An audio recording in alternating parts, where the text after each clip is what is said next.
going on, Battle Spear Crew? Brock here. If you hadn't watched my other videos, a couple of videos ago I started a series on smoked link deer sausage, and so this is number 2 in those videos. During this video we're going to separate the meat, combine it into the correct mixture of 70% deer meat and 30% pork fat, and next we're going to mix it up with the cure and then run it through the grinder 2 times and then stuff the sausage, and that's going to be this video. Here we go. So my goal today is to make 75 pounds of link deer sausage. So the first thing I'm going to do is mix 3 different batches. I like to mix it in 25-pound batches because the cure I use cures up to 25 pounds of meat at one time. And so I've got my handy dandy digital scales right here. I've got a nice clean empty pan. I've got my pork fat and deer meat mix for amounts for this mix, and I'm going to weigh it out to a total of 25 pounds. That's 17.5 pounds of deer meat and 7.5 pounds of pork fat. Once I get that in there, then I'm going to take my mix that has my cure in it and mix that in. Now this is a cold smoking process. This is not hot smoking like you might do in your backyard whenever you're cooking a Boston butt on the smoker. Cold smoke is basically you're actually taking the meat and putting inside of a smoker and keeping it between 90 and about 110 degrees. You don't want to go any higher than that because you're actually not cooking the meat.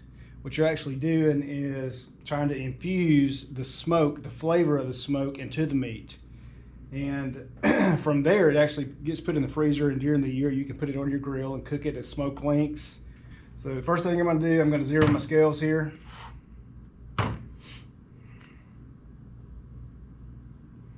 It's in pounds. And let me see. There we go. So I've got my scales ready. This pan I know weighs almost a pound itself, and so I'm not going to set back to 0. I'm just going to put in 8.5 pounds. What this reads is 8.5 pounds of pork fat, which I know minus 1 pound is actually 7.5. Not high level rocket science by any means. Our old buddy Brandon has pre-cut this for us, thank goodness. It makes life a lot easier. And we get our pork fat from our local butcher. All you do is just put in an order for how many pounds you want, and basically as they process down Boston butts, things like that, and they cut off the excess pork, they'll save it for you and sell it to you, just like commercial deer processors. That bag was 5.5 pounds of pork fat. We get a little bit more.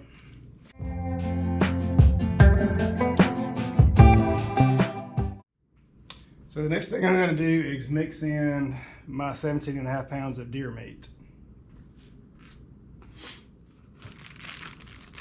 I think this is 11.6.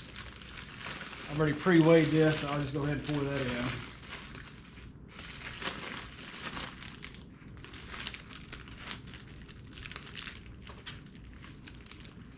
And as I do it, I'm trying to break up the chunks so we can kind of get the first mix going.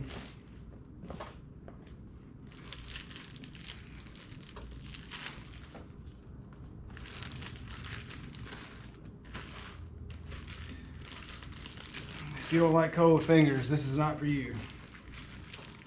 You want the meat to be a little bit frozen, a little bit chilled. It runs through the grinder easier. Doesn't make a big mess. Well, it doesn't turn into a slime really as it runs through the grinder, because it's going to heat up as it runs through the grinder some.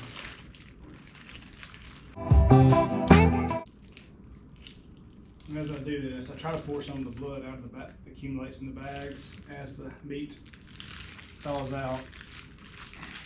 This is another 4.5 pounds right here. So what I'm going to do now, because my pans aren't real large, I'll take about half of this and put it in here and mix it up with my hands, break up my chunks. See, that's still a frozen mass, so I need to get that good and broken up. So when you're talking about flavored sausage, a lot of people make their own mixes of spices and herbs and stuff like that. I've done that before. My family doesn't really like a heavy like really a lot of heat or anything like that, and so I don't mix any kind of jalapenos mix or anything like that. They like a heavy smoked mix, in which I really enjoy that. Imagine that smell of putting a nice piece of green hickory on a fire, and that's the aroma I like whenever I bite into a nice moist piece of deer sausage. So I found this this mix right here from LEM. It's their backwoods cured sausage seasoning, smoked. I'm not sponsored by them, but hey, LEM, if you want to sponsor me, give me a holler. I've used this for several years, and it's a really good mix. It already includes your curing agent inside of it. It's got a little package of curing agent, and it cures and seasons 25 pounds of meat. 25 pounds of sausage is a lot of sausage. So that's what I use for is my curing mix. And I also use another LEM product. They're natural hog casings for smoked sauces, brats, and more. You can use a collagen-based casing. I like natural stuff, so I went with natural hog casings. That's what I've been using for years. LEM product is really good. Also, I'm gonna try another product this year. The sausage maker, this natural hog casing. We'll try those this year. I've never used these before. We'll see how they do. See how they hold together whenever you have them on the sausage stuffing.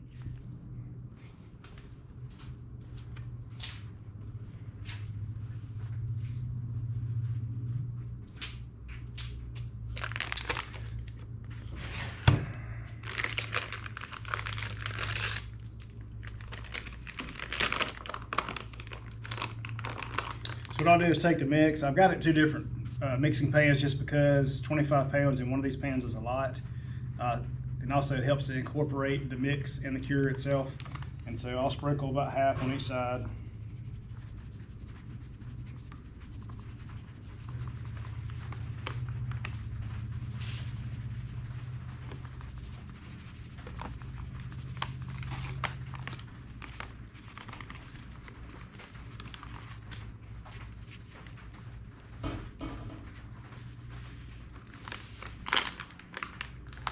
Love that smell.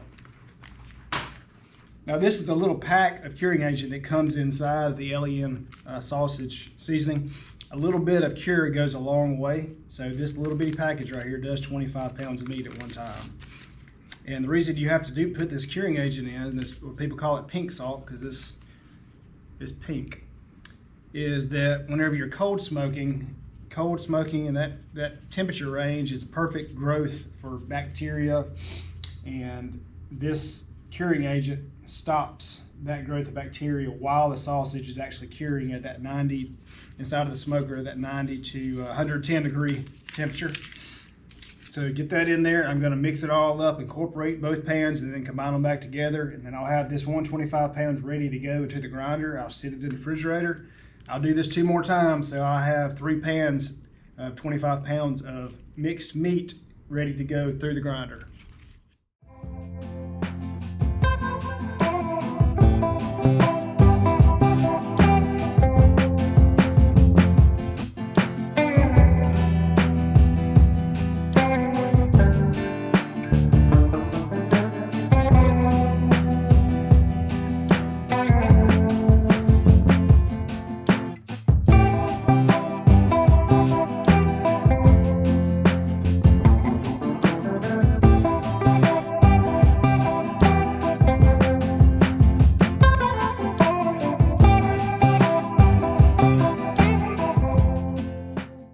Just like that, 25 pounds of mixed, seasoned, cured, ready to cure meat, ready to go into the grinder. All right, so I've gotten all 3 pans of my meat mixed up with the cure and the seasoning, putting together my grinder. And so what I'll do is use a coarse grinding plate and run this through 2 different times to make sure I've got a good coarse grind.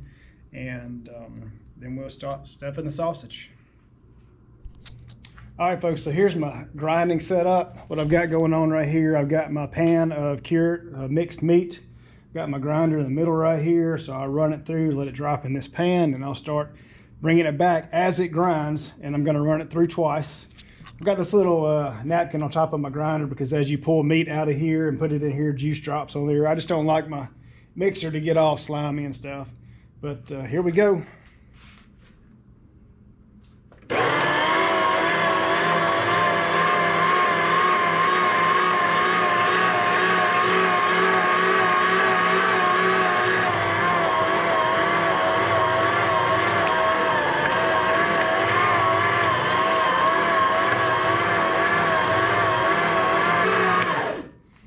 So you can see the first grind it's very coarse. You can see the chunks of fat in deer meat really well. And so I'll run it back again the second time, and I'll get you a shot of the second time I run it through so you can kind of compare the two and see what kind of grind you want inside of your sausage stuffing. So I'll be grinding 75 pounds of meat times 2, so 150 pounds of meat through my grinder. It's going to take me a couple hours to get all that done. I don't have an industrial size grinder, but I only use it one time a year, so it hardly justifies paying $600 plus for an industrial size grinder to use one time. They do make attachments to go on mixing apparatus inside of kitchens, and so you can do this in the kitchen. So that's the end of the first run. So I'm gonna swap my pans out, put this back here in the back. Slide this one back around.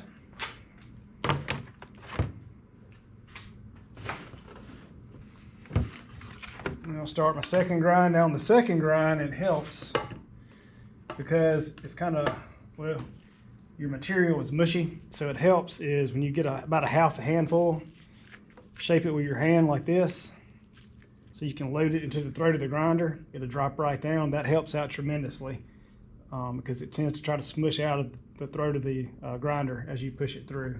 So let me turn it back on, and I'll do a little bit for you here.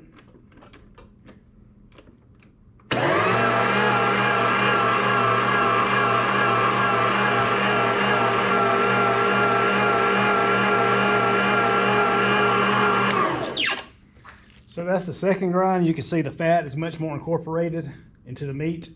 And I've got somebody to come help me. You guys may know him from a previous episode, but I'm going to go ahead and put this first grind back in the refrigerator and let it stay good and cool, and run the other 2 pans as the first grind. It's just much easier to have a second set of hands whenever you're doing the second grind, and also with sausage stuffing. Y'all stay tuned. Well, it's an hour later, and I've gotten done with my first run. Here's the third pan, and as I sit here grinding, it's a good time to think about things. My deer cleaning video, and a few minutes ago I made a comment about deer processors. We have some really good quality deer processors in my area, and so I think a lot of them, they do some hard work, produce a good product for their community. A lot of you may look at this and think, wow, I like to watch it, but there's a 4-letter word in front of it that I literally don't want to do, and that's W-O-R-K, work, because this is some work. So I totally respect people that want to do deer processing, butchers. It reminds me every year whenever I do this and I make this sausage run, how much I respect the work they do. A lot of people, I've heard people say, when I retire, I want to be a deer processor. You better think again. Anybody that does butchering of any type, totally my respect.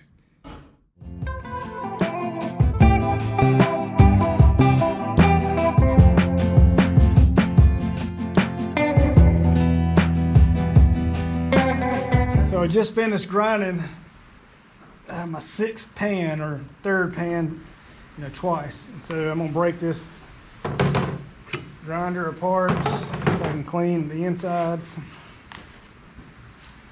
Get all that nice ground meat. I don't want to leave any in here. Work too hard to leave anything behind. It's too much work to do that. Take the plate apart, clean it off pretty good.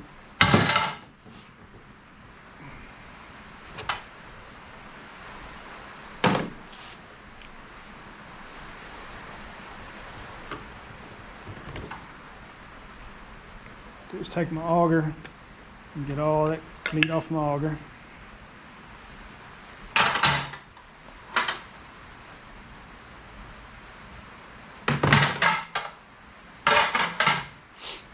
So these sausage casings actually are sealed with a salt or salt brine stored in salt. So what you got to do is take some warm water and soak them in there to get some of the salt off before you load them on the sausage stuffer. And so I'm going to go ahead and get those soaking while I clean everything up and get everything set up for the actual sausage stuffer. All right, so we got the sausage stuffer set up, getting ready to actually take the sausage casings, put them here on the horn of the sausage press, and get ready to turn the sausage out. I got a special guest coming in here in just a minute. I'll let y'all see who it is. some of my fishing videos from last year. You may see him in this. Some of my fishing videos from last year, you may have seen him in there doing some saltwater fishing with me. He really enjoys getting on the rivers and casting for shoal bass and red-eye bass, spotted bass, and stuff like that. So we may make some videos this summer, this next summer coming up with him. All right, folks, here's my help. None other than Nick Davis, otherwise known as Sons of the Tallapoosa. Check out his channel if you like to bass fish on rivers and things like that. We're about to get this done. Stay with us. All right, here we go. We got the casings soaked in water. We got the sausage press set up, got the horn on. So the next step is you got to take your sausage casing right here. It looks like a piece of spaghetti. Find the end of it. Now some casings come with a piece of a plastic insert that helps you actually load it on the horn. If you buy a hank, like a whole box, a whole hank of casings, usually they have those on there. I have bought those, but it does smell like chitlins. Yeah, that's because that's what it is, I reckon. If you fry them, boil them. Carolize them boiled. Boiled. All right, so I've got it started right there with my fingers. I'm going to load it here on the horn. You got to be careful as you're loading it on that you don't the casing itself does not get pierced. Otherwise, you're going to have a blowout whenever you're trying to push the sausage into it. So take your time loading it on there. And you can take a little bit of water. Water helps. You can see I don't have gloves on at this time. That may gross some of y'all out, but I've just found that it's just hard. It's hard for me to load the sausage horn, load the horn with the casing with gloves on, and it's also a lot harder for me to. But I do have gloves on and long sleeves. Yep, so Nick is well protected. You remember my video where I said always wear protection? That's it. This is my first foray into sausage making. I do patty sausage all the time, but I have had his, and it's the best there is. So Nick, tell us a little bit about what we're going to do this summer on the river. We're going to put in at certain places that I may or may not want to tell you about, but no, seriously, we'll put in a place like Germany's Ferry and go down to Jaybird or go down to Horseshoe Bend, depending on how long you really want to float. And how long a float is that? Well, if you're fishing, not just recreating. If you're fishing, okay, you can spend all day on either one. But generally, from Jaybird to Horseshoe Bend, fishing. Now that's fishing. Everything could be 4 to 6 hours, 4 to 7 hours. Depends on just how much you want to get out and wade and fish and just enjoy. If you go from Germany's down, it's a lot of paddling, but there's a 2-mile stretch that you can spend all day on, and that's one of my favorite floats. All right. Well, we're going to go ahead and load some sausage into the press right here and push this first out. And I'll show you. You got to let the air press out. We'll run this right here for you real quick. All right, let's load that in there. So Nick's going to take this crank right here. He's going to start pressing it down, and it's going to push the air out first. And so I want to let that happen. So let's go ahead and get a crank. Start cranking down. And hold your left hand. Hold your table there. There you go. So I want to pull a little bit out right here. All right, there's the sausage. I want to hold it and on it about that size right there. Just steady. Just steady pressure. Steady pressure. Yep. Steady pressure. I want to make sure my casing is filling out all the way as it's coming off of the horn itself.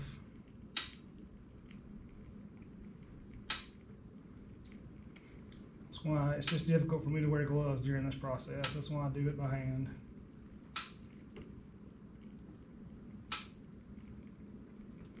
That's a big sausage. All right, so we got our first link made right here. That's a good one right there, y'all. That right there. Good old sausage snake. A good sausage snake. So what I'll go ahead and do is, inside of my smoker, actually hang it with this, the string, this butcher's twine, I guess is what you call it. And so what I'll go ahead and tie the ends of it off.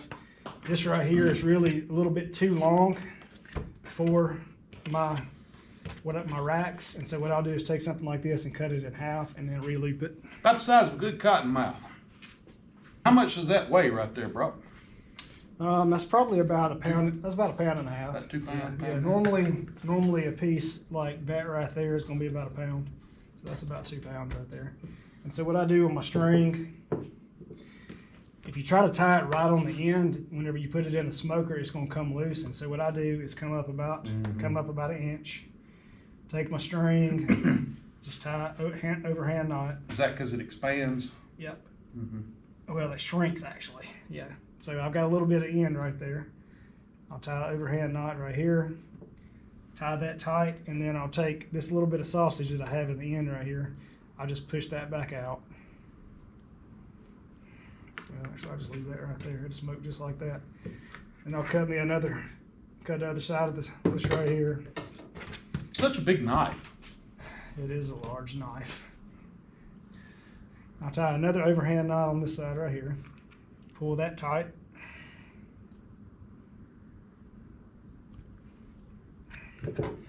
That's the size I want right there. Cut it right here. And so there's my link, and that's what actually will hang on my rack inside of my smoker. So we're going to go ahead through this process, get all this done up, and I'll kind of show you the next step. We're going to actually put this in the refrigerator overnight because you want your casings to kind of dry out before you put them inside of the smoker itself. It firms them up, and they're less likely to burst as they heat up inside of the smoker. Now, how many people would that feed, you reckon? That'll feed a family, well, 1, 2, 3. Feed 3 people. Yeah, you can get 3 or 4. And you know, is that breakfast sausage or just dinner? Is that like It's anytime. My favorite time to cook this is on a Thursday when my wife is at work, the kids get home from school, I get home, I'm tired, they're tired, we gotta do something quick because they have after school activities.